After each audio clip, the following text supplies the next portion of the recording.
Okay, good morning, everyone. Thank you for attending. You should have a PowerPoint presentation in front of you. We went ahead and put it up on so you can see it on PDF. So if you're not seeing it on the screen, hopefully, if you're just on audio, hopefully you'll also have a copy of that. Harry, also, if you could, when people come in, if you could mute their line, I'm hearing the pings every time someone signs on. That would be great. A couple of things that of note, I want to make sure that we are adjusted a little bit for Q&A. So if you look at slide 2, we're going to adjust some things when it comes to question and answer. There will not be a question and answer session at the end for live questions. However, you will be able to ask a question through email, and then I'll put it on my blog page on my website at terryfletcher.net. The reason for this, and I wanted to bring it up at the beginning instead of the end, is because telemedicine and telehealth services are in the formative stages. The information is very new and specific. It took me hours and hours to get this presentation accurate and appropriate for today. Many payers are not even beginning to address this topic for reimbursement, and we want to make sure that our commitment to you is to give accurate information and keep the integrity of the webinar format. So at the end, we will not field live questions, but what we'd like you to do is if you have a question, on the very front page is my email address, terryfletchercpc@aol.com. You can send 1 or 2 questions, and then we'll collect them, and collectively we'll post them to my blog page on terryfletcher.net. You'll get to see them as an FAQ. You'll get to see everybody's questions, and because sometimes they'll have to research. So, you may have a question that, because not every payer is addressing it or paying it, that we'll need to research and see exactly what is the answer for that. So hopefully you appreciate that format, and then you will get your question answered, and we'll be able to share that with you within the next week. So just keep that in mind as we're going through the webinar, and here we go. So the one thing that came up, and this is 2017, is that you noticed in your CPT book that several services had a new symbol in front of it, and it was a star symbol, and that was added to CPT to designate possible synchronous telemedicine health services. And what it did is it basically put into Appendix P, P as in Paul in your CPT book, services that it said these may, and this is how kind of everybody gets out of things instead of these will be, these may be covered for telemedicine services. And what that means is that if it has a star symbol on it, then they can be considered for telemedicine, telehealth services. It's not necessarily an interchangeable term. We're going to talk about that for 2017. Now, have telemedicine or telehealth services, meaning remote services, been paid for prior to 2017?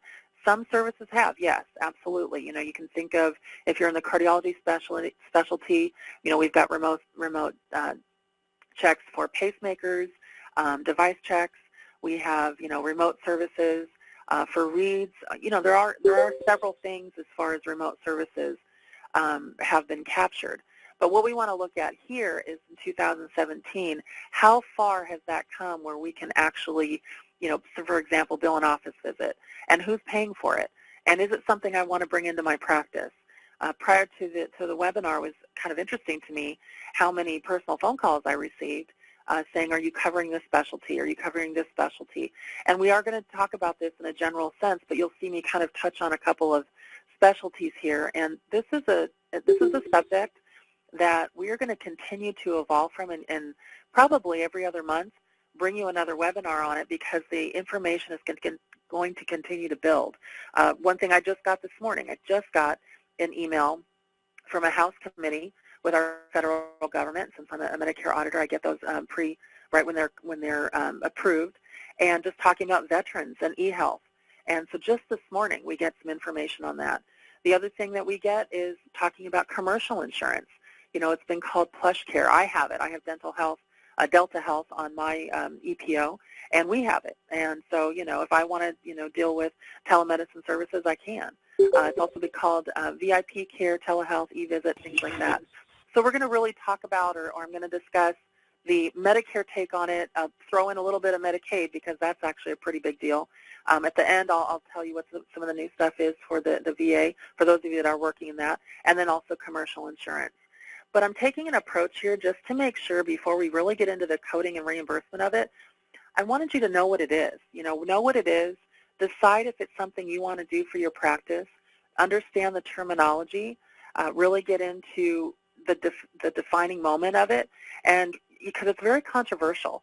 You've got some people out there that really feel that, and I'm probably one of them, feel that telemedicine should be for patients that have difficulty getting to your office, where there's a barrier for them getting there, meaning that they're in some rural area, or they are limited to being in their homes, where they just can't get to a physician's office or a specialty practice. And this could be an opportunity for you to be able to see those patients.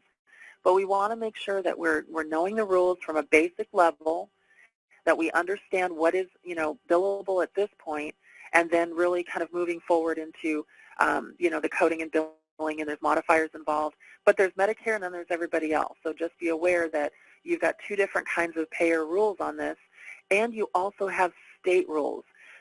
So as I'm researching this topic, I think I was blown away by I'm based in California, and we've got some pretty lax rules on it, but then you go to Texas, you go to Virginia, you go to Florida, you're in Michigan, oh my gosh, some of the really strict rules on this. Pennsylvania was the worst.